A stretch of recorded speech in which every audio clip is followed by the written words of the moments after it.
अस्सलाम वालेकुम। आज मैं बना रही हूँ बहुत ही मज़ेदार रेस्टोरेंट स्टाइल मटन कढ़ाई। इसके लिए हमें जिन चीज़ों की ज़रूरत है वो ये हैं: 2 मीडियम साइज़ प्याज जिन्हें मैंने बारीक काट लिया है,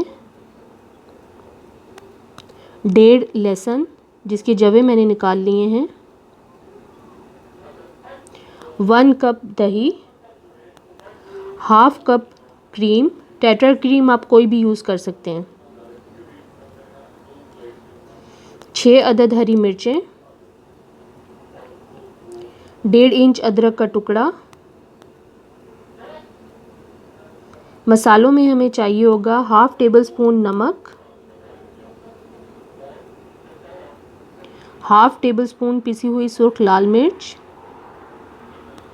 half table spoon plus half tea spoon धनिया पाउडर, 1 टीस्पून हल्दी, हाफ टेबल स्पून गरम मसाला पिसा हुआ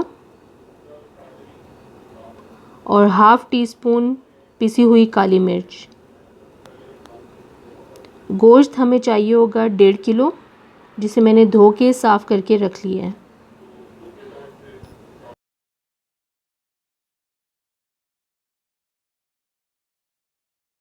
कुकर में मैंने 1.5 किलो गोश्त डाल दिया है। अब इसके बीच में मैं डालूंगी लहसुन के जवे। इनको पीसना नहीं है, साबुत ही डालना है। प्याज,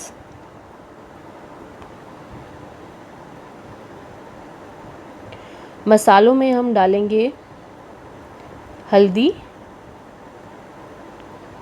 नमक को आप हस्बे ज़ायका रख सकते हैं, कम ज़्यादा कर सकते हैं, धनिया पाउडर,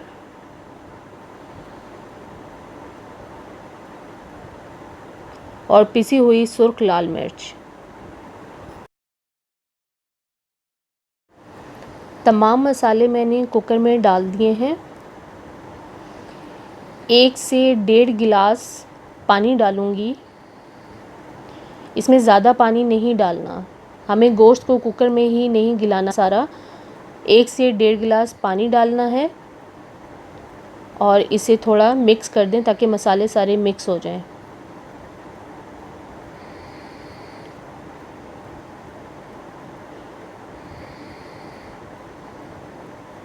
इसके बाद हम इसके बीच में डालेंगे ये 3 से 4 अदद मीडियम साइज़ टमाटर हैं, जिनके बड़े बड़े पीस मैंने काट लिए हैं और मैं इस गोश्त के ऊपर रख दूंगी। याद रहे कि पानी 1 से 1.5 गिलास हमने डालना है, इससे ज़्यादा पानी नहीं डालना।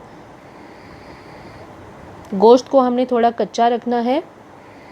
अगर पानी हम ज़्यादा डाल देंगे और कुकर को हम ज़्यादा देर के लिए चलाएंगे तो हमारा गोश्त इसी में ही गल जाएगा। हमें कम पानी डालकर मैं इसे 20 मिनट के लिए तेज़ आंच पर पका लूँगी ताकि थोड़ा सा पानी हमारा खुश्क हो जाए। बाद में भी हमने भुनाई करनी है, क्रीम और दही भी डालना है, तो ज़्यादा गोश्त गलने का ख़तरा है अगर हम कुकर में ज़्यादा देर पकाएंगे। अब इसे ढककर मैं तेज़ आंच पर 20 मिनट के लिए पकाऊंगी।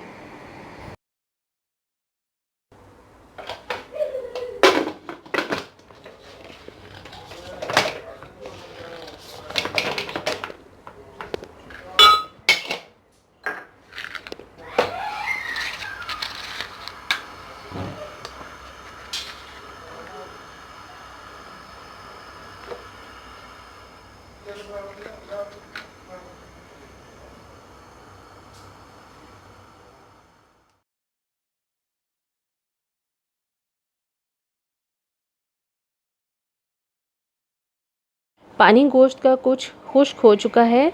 टमाटर के जितने भी छिलके हैं वो सब निकाल लें। छिलके सालन में नहीं मौजूद होने चाहिए। अब बेहतर है तमाम छिलकों को निकाल लें।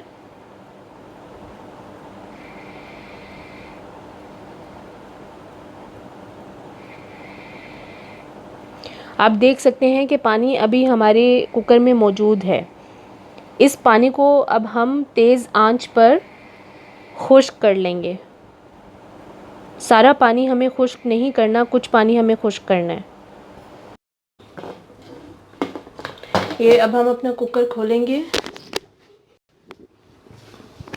मैंने 1.5 गिलास इसमें पानी डाला था और थोड़ा पानी अभी इसके बीच में मौजूद है। अब मैं इस सारे गोश्त को अलग कढ़ाई में जो है वो ट्रांसफ़र कर दूंगी और जितना भी पानी है उसे मैं जला लूँगी।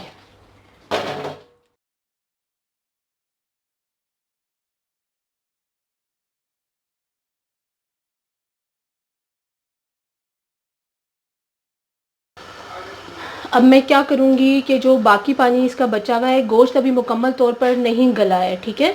गोश्त अभी हमारा थोड़ा कच्चा है, मैंने थोड़ा कच्चा ही रखना था। इसका अभी हम पानी जला लेंगे तेज़ आंच करके और उसके बाद मैं आपको बताती हूँ क्या करना है। ये आप देख सकते हैं कि पानी हमारा तकरीबन जो है वो खुश्क हो गया है, ठीक है। इस टाइम पे आके हम इसके बीच में मिला देंगे अदरक और हरी मिर्चों का जो मोटा सा हमने पेस्ट बना दिया था वो बीच में ऐड कर देंगे। अदरक मैंने पहले नहीं डाला था, मैं इस टाइम पे डालूँगी और इसको हल्का सा हम भूनेंगे अभी। इसके बाद हम डालेंगे इसके बीच में दही और क्रीम का मिक्सचर।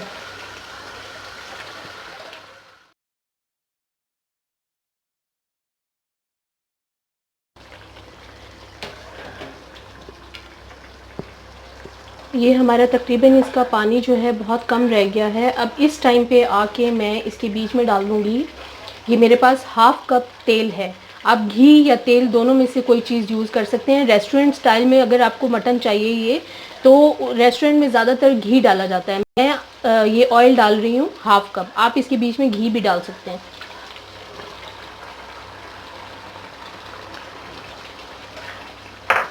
ये हमने डाल दिया है और ये मेरे पास 1 कप दही और हाफ़ कप मेरे पास क्रीम है।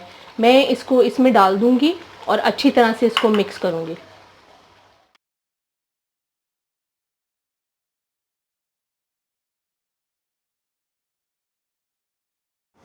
गोश्त में हमने तेल डाल दिया था, तेल डाल के कुछ हमने इसे पका लिया है। आंच आपकी बहुत ज़्यादा तेज़ नहीं होनी चाहिए, मीडियम हाई रखें या मीडियम रखें।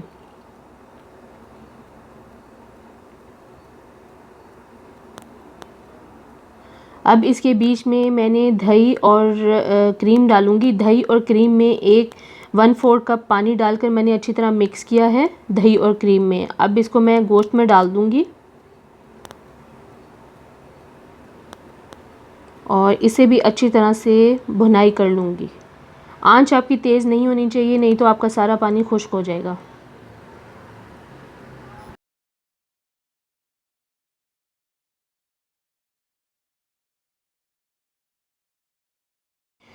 पानी हमारा तकरीबन थोड़ा सा खुश्क हो चुका है। आप देख सकते हैं तेल भी हमारा कुछ ऊपर आ गया है। धीमी आंच रखेंगे, अब हम धीमी आंच पर इसे हल्का हल्का भूनेंगे।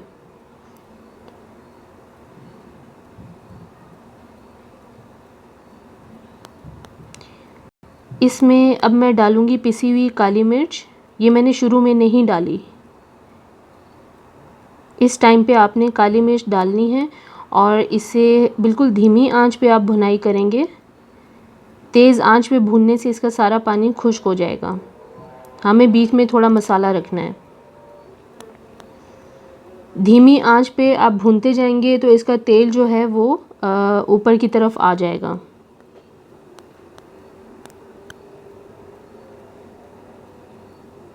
मटन कढ़ाई हमारी तकरीबन तैयार है।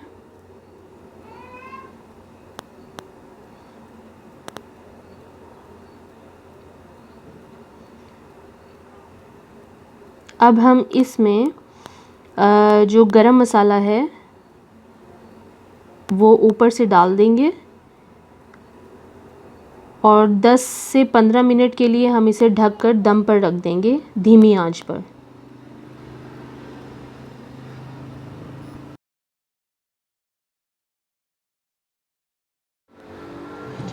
ये आप देख सकते हैं कि दम पर लगाने के बाद हमारे कढ़ाई तकरीबन तैयार है।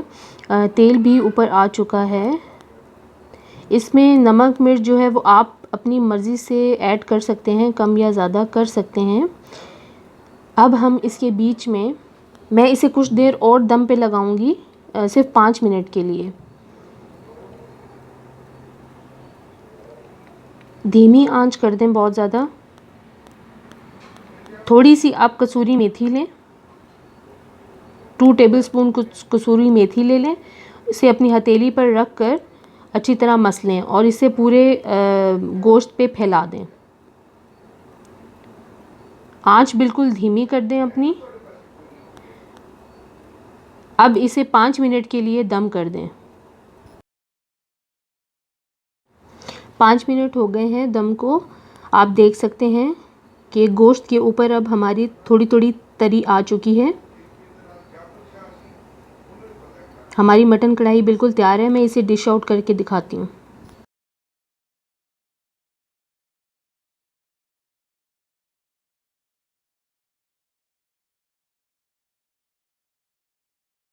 मटन कढ़ाई को डिश आउट कर लिया है। अब इसके ऊपर आप बारीक कटे हुए अदरक और बारीक कटी हुई हरी मिर्च और बारीक कटा हुआ हरा धनिया फ्रेश वो ऊपर से डाल दें।